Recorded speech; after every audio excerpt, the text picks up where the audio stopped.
চুয়াডাঙ্গায় অনুষ্ঠিত হলো এক অনুপ্রেরণামূলক আয়োজন বন্ধু আমরা ৮৮ সুখে দুঃখে পাশাপাশি। এই উপলব্ধিকে সামনে রেখে সারা বাংলা এসএসসি ৮৮ ব্যাচের চুয়াডাঙ্গা জেলা প্যানেলের উদ্যোগে সংবর্ধনা দেওয়া হয়েছে কৃতী ৯৭ জন শিক্ষার্থীকে।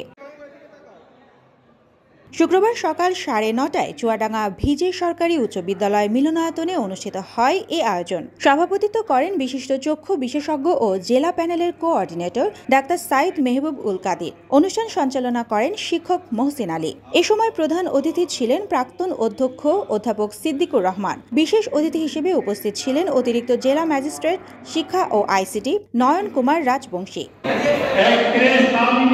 শিক্ষার্থীদের পক্ষ থেকে বক্তব্য দেন ফয়সাল মাহমুদ ও জায়ের জুবাইর। এছাড়া উপস্থিত ছিলেন বিদ্যালয়ের জ্যেষ্ঠ শিক্ষক শহীদুল ইসলাম, এসএসসি ৮৮ ব্যাচের ডাক্তার ওয়ালিউল রহমান নয়ন, শামস গোলাম হোসেন আবির, সাংবাদিক রিফাত রহমান সহ আরও অনেকে। সংবর্ধনা অনুষ্ঠানটি হয়ে উঠেছে প্রজন্মের সেতু বন্ধনের এক সুন্দর মুহূর্ত।